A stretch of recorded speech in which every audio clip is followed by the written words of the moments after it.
16세기의 스페인 작가 세르반테스는 이런 유명한 말을 남겼습니다. 로마는 하루아침에 이루어지지 않았다. 이 말은 로마가 처음부터 대제국이 아니었다라는 의미로 조그만 나라에서 대제국이 이루어지기까지는 오랜 시간이 걸렸다. 즉 무슨 일이든 다 일정한 단계와 절차를 거쳐 완성된다는 뜻입니다. 개혁교회 역시도 마찬가지입니다. 보통 개신교라고 불리는 개혁교회는 당시 천주교로부터 이단 취급을 받는 소그룹이었으나 천주교의 타락상을 개혁하고자 꾸준히 정진한 결과 현재의 개혁교회, 천주교와 구별되어 보통 기독교라 불리는 개신교가 이루어질 수 있었습니다. 안타깝지만 반대의 예도 있는데 개독교입니다. 그래서 지금까지의 논리와 명제를 사용해 이것을 다음과 같이 표현할 수도 있습니다. 개독교는 하루아침에 이루어지지 않았다. 2014년 8월에 있었던 교황 프란치스코의 방안으로 많은 이들이 성당으로 몰렸으며 교회를 떠나 영세를 받는 신자들도 크게 늘었습니다.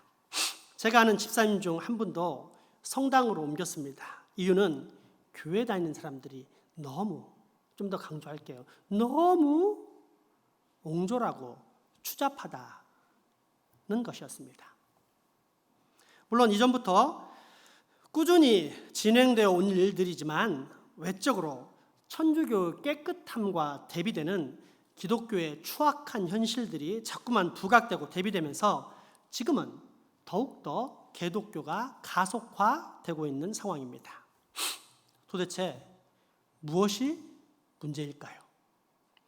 천주교의 부패, 의거에 한과 함으로 일어나 전 세계 부흥을 이루었던 기독교가 왜 이제는 많은 사람들의 지탄을 받는 개독교가 되었을까요? 일단 표면적인 이유로는 세상 사람들과 전혀 구별되지 않은 잘못된 가치관을 가진 신앙이라고 말할 수 있습니다. 소위 기복주의, 번영주의, 물질 형통주의 신앙과 더불어 말씀의 섭취를 느낌에 두는 감정주의적 신앙을 들 수 있습니다.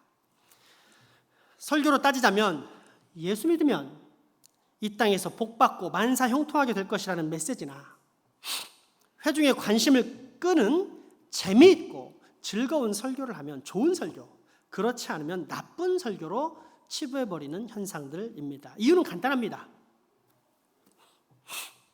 일단 내게 들려야 관심이 가고 흥미가 있어야 좋은 설교 아니야? 그래서 내가 졸지 않고 알아들을 수 있어야 의미 있는 설교가 아니겠어? 아무리 좋은 말이라도 내게 들리지 않으면 그게 무슨 소용이겠어? 어떻습니까, 여러분? 여기에 반감이 드는 분이 있습니까? 별로 없을 것입니다. 분명 맞는 말 같습니다. 문제는 그러면서 설교와 모든 예배의 초점 그리고 중심이 더 이상 하나님의 영광, 하나님의 말씀이 아닌 점점 예배에 참석한 사람들, 곧 회중들의 평가가 되었다는 사실입니다. 그래서 찬양이나 간증을 많이 합니다. 그것도 하나님의 영광을 드러내고 그 은혜와 사랑을 묵상할 수 있는 찬양이나 간증이 아닌 무인 회중, 사람을 감동시킬 수 있는 인위적인 찬양이나 간증을 많이 합니다. 그래야 사람들이 졸지 않고 예배를 드리기 때문입니다. 설교는 더더욱 심합니다. 조금만 어렵게 하면 거의 모든 사람들이 설교의 비평가, 비판자, 심지어 비난자가 됩니다.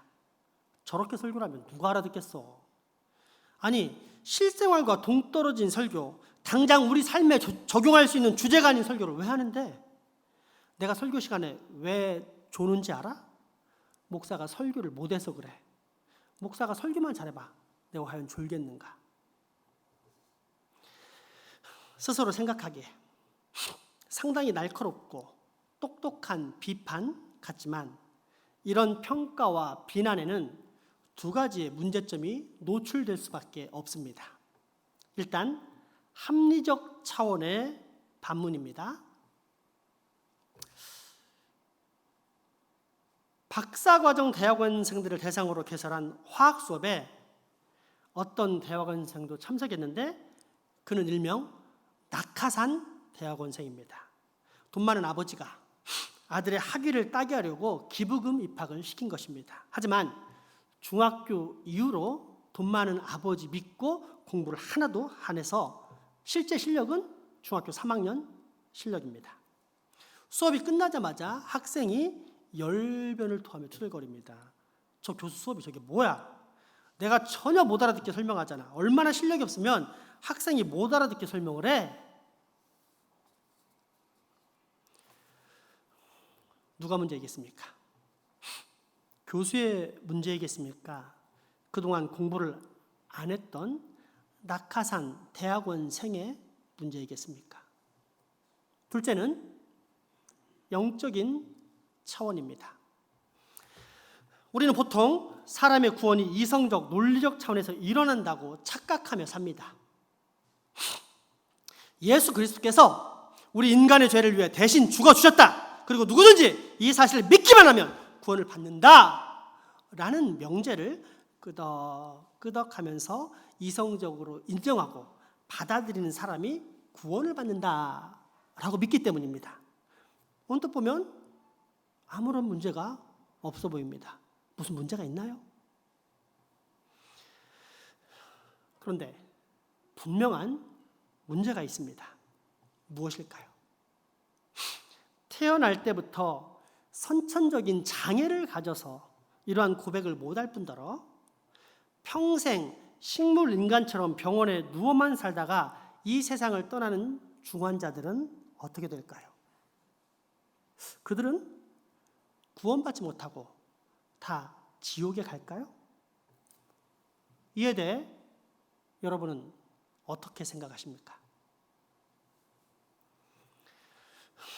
사실은 저도 잘 모릅니다. 그러나 한 가지 확실히 아는 것은 우리의 구원은 오직 은혜, 즉 값없이 주시는 위로부터의 선물, 하나님의 선물이라는 사실입니다. 다시 말해 예수 믿고 구원받았다 라고 말하기 전에 하나님께서 내게 예수를 믿을 수 있는 마음을 주셨기 때문에 내가 예수를 믿게 되었다는 사실입니다. 그렇다면 믿는다는 것, 구원받는다는 것, 믿는다는 것이 믿는다는 나의 결단과 의지가 구원의 근원입니까? 아니면 예수 믿게 만드신 하나님의 은혜, 성령의 역사하심이 구원의 근원입니까? 때문에 16세기 종교개혁자 존 칼빈은 유아 세례를 인정했습니다. 이때 어떤 사람들은 아니 예수가 누군지도 모르는 어린아이에게 어떻게 거듭남, 곧 구원의 징표라 할 수 있는 세례를 베풀 수가 있는가? 라고 질문했지만 존 칼빈은 우리의 구원은 하나님의 은혜와 선택에서 비롯된다는 성경적 사실의 근거에서 유아 세례를 인정했고 그것이 장로교의 전통이 되어 지금 우리도 아이들에게 유아 세례를 베풀고 있는 것입니다. 요약하자면 설교를 쉽고 편하게 해야 우리가 알아듣고 구원받을 수 있는 것 아니냐라는 주장은 일견 맞는 말 같지만 영적인 차원에서 보자면 치명적인 오류가 될 수도 있다는 사실입니다. 그럼에도 불구하고 이미 그러한 세속의 물결에 휩싸인 한국교회 강단에서는 점점 예수 믿으면 만사 형통하고 잘 된다는 설교들이 늘어났습니다. 혹 그렇지 않다면 일주일 동안 수고하고 지친 나를 위로하기 위해서라도 주일 하루만큼은 강단에서 쉽고 재미있는 메시지를 들려주는 것이 설교자의 예의이다라는 생각이 온 교회를 휘감기 시작했습니다. 그리고 이러한 암묵적 강요에 타협한 수많은 강단은 결국 교인들의 요청에 따라 그처럼 기복적, 번영주의적, 물질 형통주의적 설교 또는 개그 콘서트처럼 쉽고 재미있고 감동 있는 설교를 해야만 하는 현재의 상황에 이르게 된 것입니다. 자, 그러면 이제 우리에게 어떤 문제가 생기게 될까요? 근원적으로 성도, 즉 거룩한 무리, 하나님의 택함 받은 거듭난 거룩한 무리라면 반드시 말씀, 이때 말씀은 단순한 강단의 설교를 의미하는 것이 아니라 강단에서 전해지는 진짜 하나님의 말씀을 의미하는데 성도들이 바로 이 말씀에 굶주릴 수밖에 없게 됩니다. 더불어 성도란 이 하나님의 말씀을 받고 세상에 나가 빛과 소금이 되는 존재인데 내적으로 생명의 말씀이 빈약하게 되니 교회뿐 아니라 세상에서의 삶도 당연히 초보 수준을 벗어나지 못하게 됩니다. 대신 세상에서 인정받는 것처럼 교회에서 인정받으려 하거나 또는 세상에서 인정받지 못하기 때문에 교회에서만큼은 내가 인정받아 보겠다는 모습, 또한 모든 일을 성경의 말씀보다 자신의 판단과 능력에 따라 성취하기를 즐거워하며 그러다가 사람들이 이렇게 열심을 냈는데도 나를 알아주지 않아? 라고 인정해 주지 않으면 일체 교회의 일에 협조하지 않는 모습 등등은 결국 그가 생각한 것처럼 능력이 있고 잘난 사람이 아닌 오히려 그만큼 초보, 아니 때로는 새신자보다도 못한 신앙을 가졌다는 사실을 스스로 인정하는 부끄러운 증거가 되어 버립니다. 그리고 이러한 신앙의 초보자들이 가득한 곳에서는 결코 건강한 영혼의 성장이 이루어질 수 없게 됩니다. 설교자와 회중이 말씀과 관련해 하향 평준화를 이루어 늘 전만 찾기 때문입니다. 맛있게 젖을 먹던 아이가 20살이 되었는데도 여전히 먹고 있으면 어떻게 되는 것입니까? 자기 자신은 맛있어, 편안해, 만족해, 더 바랄 것 없어 라고 여길지 모르나 거울을 통해 냉정한 현실을 돌아다보면 마치 식물인간처럼 중환자실에 누워있는 초라한 자기 자신의 영혼을 발견할 수밖에 없을 것입니다. 문제는 이런 교회일수록 딱딱한 음식인 성경 지식을 견디지 못할 뿐 아니라 여전히 부드러운 전만을 찾는 악순환이 계속되고 그러면서 설교자가 개그를 해야만 들으려 하는 못된 버릇이 회중들에게 생겨날 수밖에 없다는 사실, 구조적인 악순환이 반복된다는 것입니다. 우리 한국교회가 그동안 왜 그처럼 재미있고 감동적인 설교를 즐기고 기복주의, 번영주의, 찰나주의, 물질 형통주의 신앙에 빠지게 되었는지, 그래서 점점 개독교가 되어가게 되었는지 이제는 조금은 이해하시겠습니까? 그러므로 이런 상황에서 우리 장생포 교회는 더욱더 본질로 돌아가려 하는데 그것이 바로 교리에 대한 올바른 회복입니다. 교리란 한 종교의 기본 이론 또는 각 종교의 종파가 진리라고 규정한 신앙의 체계를 말합니다. 즉 지금까지 한국 기독교는 교리와 상관없이 은연중에 내가 복을 받기만 할 수 있다면 그게 하나님이든 신령님이든 다 괜찮다 라는 식의 신앙을 만들어 온 것이 현실이었다면 이제는 그런 모든 우상 숭배의 죄악을 다 내던져 버려야 한다는 말씀입니다. 그리고 이제는 기독교의 올바른 진리를 섭취해서 온전한 구원에 이르는 하나님의 사람이 되어야만 한다는 이야기입니다. 따라서 저는 그동안 해온 교리적 설교에 더해 오늘부터 더욱더 구체적으로 교리 설교를 하려 하는데 그 출발을 하이델베르크 교리 문답에서 시작하려 합니다. 그러나 이에 앞서 기독교의 기본 교리를 알기 위해 먼저 기독교라는 명칭부터 함께 살펴보기 원합니다. 한자로 기독이란 표현의 근원이 되는 말은 그리스도입니다. 따라서 기독교란 결국 그리스도교입니다. 이 그리스도란 말은 또 헬라어 크리스투스의 음역이고 또 이 크리스투스라는 말은 우리가 흔히 메시아라고 부르는 히브리어인 마시아에서 비롯된 단어입니다. 이때 마시아라는 단어의 가장 기본적이고 근원적인 의미는 기름 부어진 자라는 뜻입니다. 그런데 이 기름 부어진 자는 누구로부터 기름 부음을 받은 것입니까? 맞습니다. 바로 삼위일체 살아계신 우리 하나님이십니다. 따라서 우리가 믿고 있는 기독교를 정의하자면 다음과 같습니다.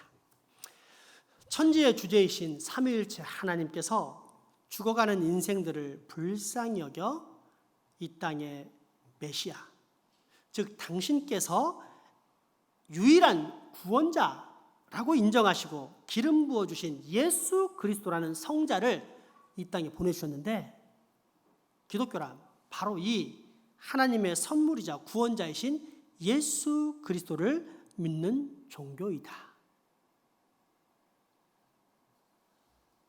이것이 바로 교리입니다. 기독교의 기본 이론, 우리 기독교가 진리라고 규정한 신앙의 체계입니다. 그렇다면 이런 교리를 배우지 않고 우리가 신앙생활을 하려고 한다? 야, 교리가 뭐 그리 중요해. 실제 삶이 중요하지. 사랑이 중요하지. 이러면 어떻게 될까요? 자기는 올바른 소리, 맞는 소리를 하는 것 같지만 실제로는 엉뚱한 소리를 넘어 우상숭배자가 될 뿐 아니라 다른 사람들도 우상숭배에 참여케 하는 그런 사람이 된다는 것입니다. 굳이 예를 들면 이런 경우입니다. 교회 와서 예배를 드리면서 예수 믿는 것도 중요하지만 실천적인 사랑이 더 중요하지 않겠어? 다른 사람을 긍휼히 여기고 또 모든 생명을 소중히 여길 수 있어야 해.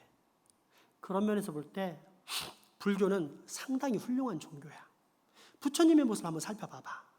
부처님은 개미 한 마리 같은 벌레도 소중한 생명이라면 하찮게 여기지 않을 정도로 사랑이 많으셨어. 그러니 우리도 말로만 사랑하지 말고 부처님처럼 사랑을 실천하며 살아야 해. 모르긴 몰라도 내가 확신컨대 아마도 부처님은 분명 천국에 가셨을 거야.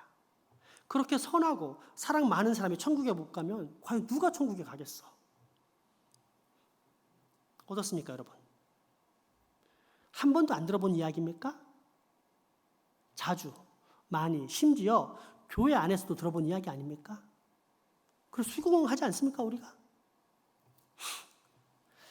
그런데 문제는 그렇게 수긍하는 순간 당장 기독교 교리를 반영한 이런 복음 선거와 정면으로 대치하는 상황, 하나님의 말씀에 정면으로 도전하는 상황이 발생한다는 것입니다. 한번 그 교리의 찬양을 들어볼까요? 어려울 것 같죠? 매우 쉽습니다. 들어봅시다.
기독교 교리 찬양이라고 하니까 매우 어려울 줄 알았지만 의외로 너무 단순하고 명확하다는 걸 발견하셨나요?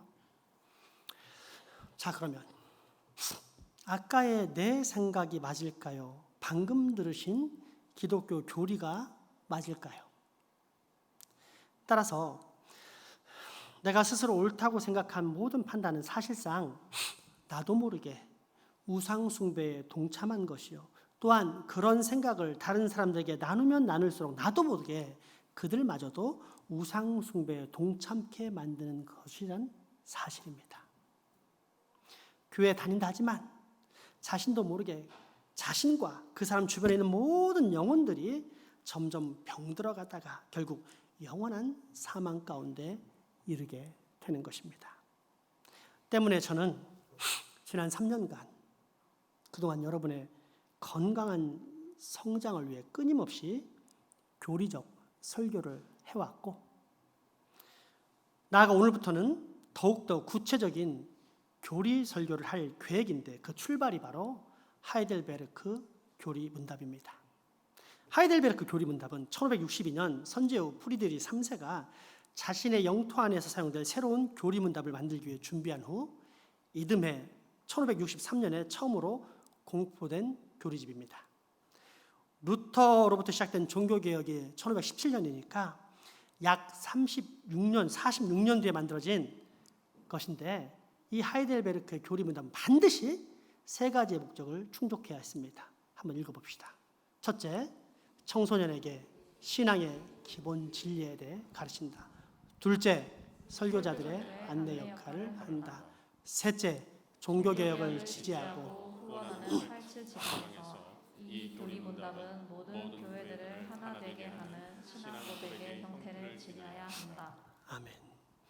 이런 목적 아래 하이델베르크 대학 교수인 신학 교수 우르시누스에 의해 만들어진 하이델베르크 교리 문답은 이후에 라틴어, 네덜란드어, 프랑스, 영어 등 이제까지 40개 언어로 번역되었고, 성경, 존 버년의 철로 역정, 그리고 토마스 아켄피스의 그리스도를 본받아, 다음으로 세상에서 가장 널리 보급된 책입니다.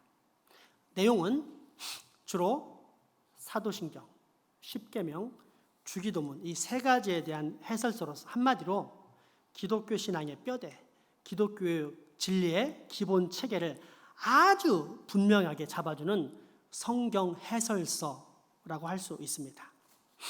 우리는 장차 이 교리를 설교를 통해 계속해서 배워나갈 예정입니다.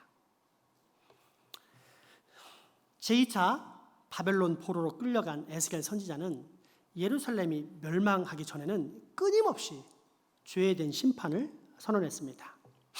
그런데 예루살렘이 멸망하기 시작할 때부터 이제는 구원과 회복을 담는 위로의 말씀을 선포합니다. 하나님께서 선택하신 이스라엘 백성을 그들의 죄로 인해 징계하셨지만 결국에는 다시 회복시킬 것을 약속하시는 위로입니다. 택함받은 성도인 우리의 삶도 똑같습니다. 우리가 징계를 받음, 고난을 당함, 슬픔과 괴로움에 빠짐은 운이 나빠서가 아닙니다. 환경이 도와주지 않아서도 아닙니다. 그냥 어쩌다 보니 이렇게 되었다라는 우연은 더더욱 아닙니다. 그럼 뭘까요? 하나님의 백성이기 때문입니다. 하나님께 선택받은 하나님의 자녀이기 때문에 그처럼 내가 지은 모든 죄에 대한 징계가 있었던 것입니다. 그러나 징계가 끝입니까? 징벌이 하나님의 목적입니까? 아닙니다. 재건입니다. 모든 죄악된 모습을 떨쳐버리고 다시 일어서게 하는 것, 거룩한 그루터기 주의 백성으로 다시 세우시는 것, 이것이 바로 모든 징계와 고난의 목적입니다. 그 사실을 에스겔 37장은 마른 뼈의 부활 환상으로 보여주고, 오늘 본문 36장은 다음과 같은 말씀으로 선포를 합니다. 같이 읽겠습니다. 맑은 물을 너에게 뿌려서 너희로 정결하게 하되 곧 너희 모든 더러운 것에서와 모든 우상 숭배에서 너희를 정결하게 할 것이며, 또 새 영을 너희 속에 두고 내 새 마음을 너희에게 주되 너희 육신에서 굳은 마음을 제거하고 부드러운 마음을 줄 것이며, 또 내 영을 너희 속에 두어 너희로 내 율례를 행하게 하리니 너희가 내 규례를 지켜 행할지라. 내가 너희 조상들에게 준 땅에서 너희가 거주하면서 내 백성이 되고 나는 너희의 하나님이 되리라. 그러므로 여러분, 이제 우리 다시 태어납시다. 정말 우리가 거듭난 백성이라면 모든 우상 숭배를 다 떨쳐버리고 다시 태어납시다. 그렇게 하기 위해서 하나님께서는 오늘 그리고 다음 주부터 우리에게 교리, 곧 기독교 진리와 신앙의 체계를 다시금 선포하실 예정입니다. 그런 여러분, 이제 우리는 우상숭배, 내가 만든 내 하나님, 그래서 지금도 내가 믿고 붙잡고 있는 그 하나님은 저 뒤로 다 던져버리고 오직 성경의 하나님, 하나님이 말씀하신 하나님만을 믿고 따르는 새로운 백성으로 태어납시다. 이것이 바로 거듭난 주의 자녀들이 걸어가야 할 길입니다. 기도합시다. 주님, 오늘 우리에게 다시금 진리의 말씀, 기독교 교리의 중요성에 대해 깨닫게 하시니 감사합니다. 바라옵기는 이제후로 내가 진정 살아계신 여호와 하나님을 모시며 또한 그 말씀을 배워 전심으로 따라 살기 원하오니 나로 꼭 그렇게 살 수 있는 힘과 능력, 성령 충만의 기름을 부어 주시옵소서. 예수님의 이름으로 기도합니다. 아멘.